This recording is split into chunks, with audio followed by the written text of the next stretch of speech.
شفاء صدور فاض وعطر كل لسان وهنا حلقات الصديق قلب ينبض بالقرآن.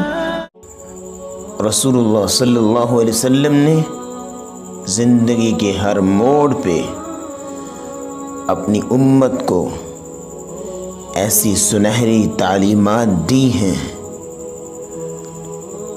کہ ہمارا یقین ہے کہ اگر کوئی انسان ہمت کر کے ان پہ عمل کر لیتا ہے تو نہ صرف وہ اپنی زندگی کو دنیا اور آخرت میں سنوار لیتا ہے بلکہ وہ اپنے معاشرے کے لوگوں کی زندگیوں کے زاویوں کو بھی درست کر دیتا ہے. رسول اللہ صلی اللہ علیہ وسلم نے فرمایا من یأخذ من امتی خمس خصال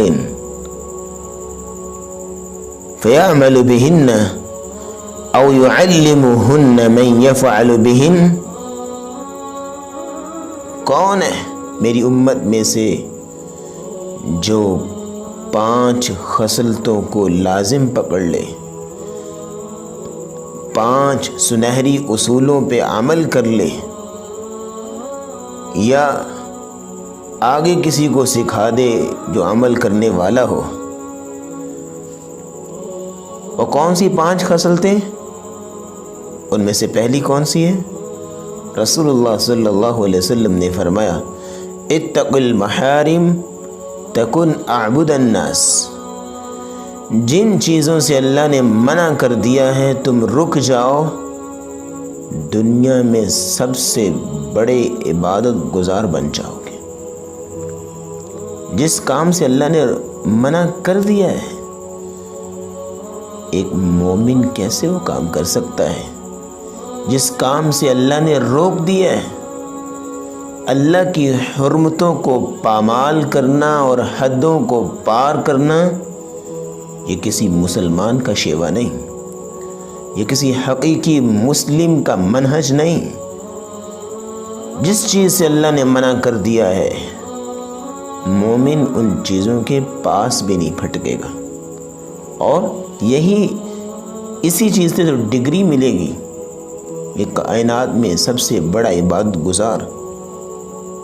دوسری چیز رسول اللہ صلی اللہ علیہ وسلم نے فرمایا وَارْضَ بِمَا قَسَمَ اللَّهُ لَكَ تَكُنْ أَغْنَى النَّاسِ.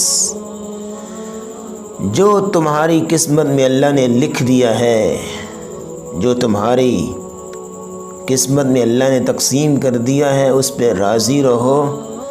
اللہ کے ہر فیصلے پہ تم راضی رہو، دنیا میں سب سے بڑے مالدار ہو جاؤ، غنی بن جاؤ. کیوں؟ کیونکہ جس آدمی کو یہ یقین ہو گیا کہ مجھے کوئی مصیبت آتی ہے تو اللہ کی مشیت سے اگر کوئی مقام و مرتبہ اور بلندی مجھے ملتی ہے تو وہ بھی تو میرے رب کی عطا ہے. یہ آدمی پوری زندگی پریشان ہو ہی نہیں سکتا. پریشانی آ جانا ایمان کی علامت ہے، لیکن پریشان ہر وقت رہنا یہ بے ایمانی ہے کہ اس کو اپنے رب کے فیصلوں پہ یقین ہی نہیں ہے. تیسری چیز رسول اللہ صلی اللہ علیہ وسلم نے فرمایا وَأَحْسِنْ جَارِكَ تَكُنْ مُؤْمِنًا.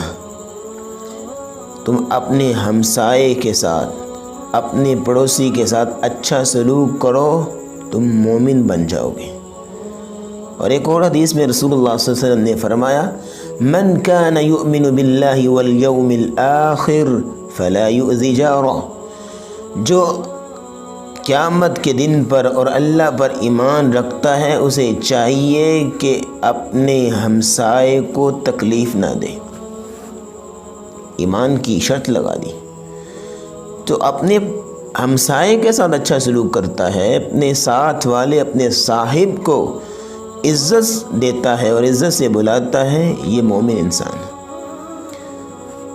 چوتھی چیز رسول اللہ صلی اللہ علیہ وسلم نے فرمایا وَأَحِبَّ لِلنَّاسِ مَا تُحِبُّ لِنَفْسِكَ. جو چیز تم اپنے لیے پسند کرتے ہو وہی دوسروں کے لیے لوگوں کے لیے پسند کرو تکن مسلمہ تم مسلمان بن جاؤ گے حقیقی مسلمان۔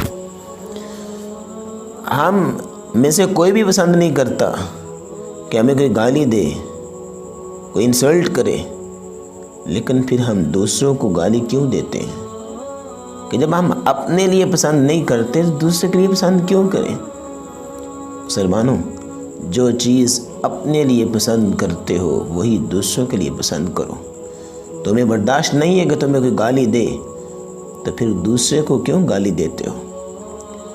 حقیقی مسلمان ہی وہی ہوتا ہے کہ جو اپنے بھائی اپنے مسلمان کو تکلیف دینے سے بچتا ہے، اس کے ہاتھ اور زبان سے دوسرا مسلمان محفوظ رہتا ہے۔ پانچویں اور آخری چیز، رسول اللہ صلی اللہ علیہ وسلم نے فرمایا وَلَا تُكْسِرِ الضِّحْكَ فَإِنَّ كَثْرَةَ الضِّحْكِ تُمِيتُ الْقَلْبَ۔ زیادہ مت ہنسا کرو کیونکہ زیادہ ہنسنا دل کو مردہ کر دیتا ہے۔ اسلام نے ہنسی کھیل کرنے کو جائز قرار دیا ہے، اور اسلام کے اندر ہنسنا مسکرانا دل لگی کرنا جائز ہے، لیکن حد سے زیادہ کثرت اور اونچی اونچی کہہ لگا لگا کے ہنسنا، اس سے دل مردہ ہوتا ہے۔ ہنسنا جائز ہے، رسول اللہ صلی اللہ علیہ وسلم یہاں تک مسکرائے ہیں کہ آپ کی داڑھیں نظر آئیں، دانت نہیں صرف بلکہ آگے داڑھیں بھی نظر آئیں۔ تو ہنسنا اسلام کے اندر جائز ہے۔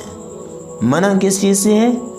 کثرت ضحک، زیادہ ہنسنا کہ ہر وقت بندہ کہہ لگاتا رہے اور اونچی اونچی آواز سے ہنستا رہے، اس سے دل مردہ ہوتا ہے، اور جب دل مردہ ہو تو پھر مردہ دل نہ قرآن پڑھنے کو جی کرتا ہے نہ نماز پڑھنے کو جی کرتا ہے۔ اللہ رب العزت سے دعا ہے کہ اللہ ہمیں رسول اللہ صلی اللہ علیہ وسلم کے ان سنہری فرامین پر عمل کر کے اپنی زندگیوں کے زاویوں کو درست کرنے کی توفیق عطا فرمائے۔